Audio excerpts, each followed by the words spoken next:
नमस्कार।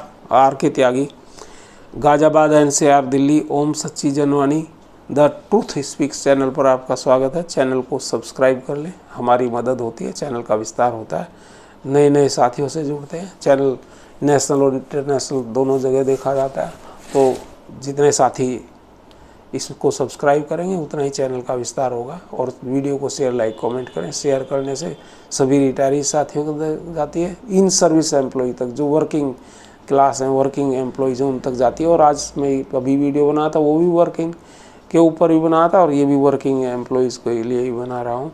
तो ये मिस्टर JN शुक्ला जी हैं, प्रयाग वाणी के हवाले से लिखते हैं। प्रयाग से उन्होंने भेजा है, राजनीतिकरण बैंक कर्मियों की एकता के लिए गंभीर खतरा है। पहले चेन्नई और अब कानपुर में जो कुछ हुआ, उसने पूरे बैंक कर्मियों को शर्मसार कर दिया। कोई 2-3 साल पहले मिस्टर वेंकटचलम ने AICBF सम्मेलन में कन्हैया कुमार को चेन्नई में आमंत्रित किया था, जब वो CPI में थे, हुआ करते, CPI या CPM में थे शायद वो। जब यह आज़ादी की मांग करते हुए कन्हैया की थाप पर नाचते नजर आए। बैंक कर्मियों को AIBA के चारित्रिक गिरावट पर तभी ध्यान देना चाहिए था जब राष्ट्र विरोधी कन्हैया लाल ने AIBA के महासचिव को नचा। उन्होंने बैंक कर्मियों को नहीं बताया कि वे कौन सी आज़ादी की मांग कर रहे थे। लुंगी पहनने की आज़ादी तो सबको है। बैंक यूनियन AIBE ने खुद को किसी राजनीतिक विचारधारा से नहीं जोड़ा। ट्रेड यूनियन होने के बावजूद AIBA ने AITUC जैसे केंद्रीय संगठन से भी नहीं अपने आप को कभी जोड़ा और सर्वथा गैर राजनीतिक बना रहा। सभी राजनीतिक विचारधारा तथा सभी जाति, धर्म, संप्रदाय के लोग बिना किसी भेदभाव के AIBA को बैंक कर्मियों का समावेशी संगठन बनाए रखा और 1946 की स्थापना से स्वर्गीय तारकेश्वर के आश्वासन तक इसका परचम लहराता रहा। तो ये साथियों, तारकेश्वर चक्रवर्ती और इससे पहले वाले लोगों ने, किसी ने AIBA को टूल नहीं बनने दिया जैसे आज बनी हुई है। ये हमारे शुक्ला जी भी कहते हैं और हम लोग भी कहते हैं। वैसे तो पंजाब नेशनल बैंक से अस्थायी रूप से 1968 से जुड़ा और वर्ष 1971 से 2007 तक में AIBA के राज्य संगठन UP bank employees union Allahabad का सदस्य और प्राधिकारी रहा। अंत में मैं इस संगठन के बुनियादी उसूलों और महान नेताओं से भली भांति परिचित रहा हूँ। लेकिन आज जो हो रहा है, जो सोशल मीडिया पर प्रसारित अग्रलेखों में दिखता है, उससे संगठन की गौरवशाली विरासत को धक्का लगना स्वाभाविक है। ये उन्होंने अपने बारे में बताया है, श्री शुक्ला जी ने। संगठन के पुरानियों ने सोचा भी नहीं होगा कि एक दिन ऐसा भी आएगा जब उन्हीं के संगठन, जिसे लोगों ने खून और पसीना देकर सींचा, संजोया और वट वृक्ष बनाया, उसे उसी का नेतृत्व ऐसे मोड़ पर ला देगा।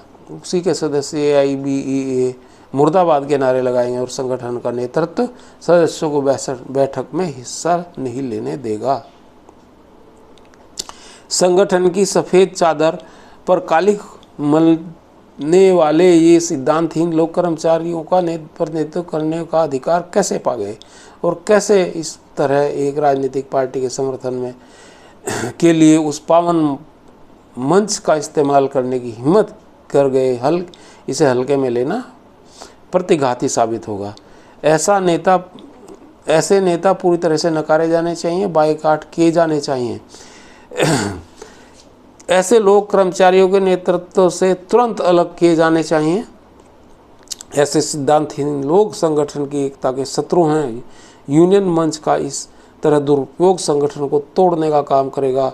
कल हर राजनीतिक दल से जुड़े लोग अपनी पार्टी को बैंक कर्मियों के मंच का अखाड़ा बना देंगे।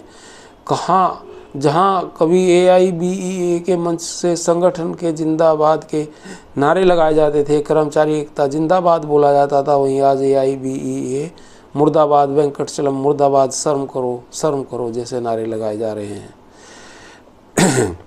समर्पित सदस्यों की ताकत के प्रदर्शन का AIBEA देश का एकमात्र मंच हुआ करता था। एक सिद्धांत के आलंब पर टिके एक वर्षों पुराने कर्मचारियों के अटूट विश्वास वाले संगठन की यह दशा निश्चय ही चिंतनीय है। 35 वर्षों के 35 वर्षों से पेंशनर्स की पेंशन रिवाइज ना होना, पेंशनर्स के स्वास्थ्य की सुरक्षा न देना कहाँ तक क्षम्य है। वेतन वृद्धि यदि प्रासंगिक है तो पेंशन वृद्धि क्यों नहीं। कल्याण निधि में पेंशनर्स का 25% तक है तो उनका स्वास्थ्य बीमा क्यों नहीं। पेंशनर्स का यह हश्र होगा, ऐसे तो AIBE ने नहीं सोचा था। और पेंशनर्स को संगठन के आजीवन जुड़े रहने का संदेश लेकर आई थी। पेंशन तो संगठन से आजीवन जुड़े रहने का संदेश लेकर के आई थी। लल्लूलाल गुप्त सौरभ, प्रतिनिधि मास्टर नंद गोपाल गुप्ता नंदी, औद्योगिक विकास मंत्री उत्तर प्रदेश सरकार, प्रयागराज। साथियों, इसमें मैंने थोड़ी सी गलत इन्फॉर्मेशन दे दी आपको। वो ये कि मैंने शुक्ला जी का लिखा है कि ये शुक्ला जी ने अपने बारे में बता दें, लेकिन ये मिस्टर लल्लू लाल गुप्त सौरभ हैं, ये बता रहे हैं अपने बारे में, जो मैंने वो अभी दोबारा रिपीट कर दूँगा। और प्रतिनिधि हैं ये मास्टर नंद गोपाल गुप्ता नंदी, औद्योगिक विकास मंत्री उत्तर प्रदेश सरकार। जैसे रिप्रेजेंटेटिव होते हैं ना, छोड़ते हैं, ये दो मिनिस्टर हैं औद्योगिक विकास मंत्री, इन्होंने इनको अपना प्रतिनिधि बना रखा है उस एरिया में। और ये अपने लिए लिखते हैं, मैंने शुक्ला जी का समझ लिया था उसे और वो शुक्ला जी का बता दिया था। शुक्ला जी भी बड़े प्रतिनिधि और ऑफिस बीरर सब कुछ रहे हैं वहाँ इलाहाबाद में। और इन्होंने इसका दोबारा इंट्रोडक्शन पढ़ देता हूँ। बैंक यूनियन AIBA ने खुद को किसी राजनीतिक विचारधारा से नहीं जोड़ा और ये कहते हैं कि एक मिनट जस्ट प्लीज़,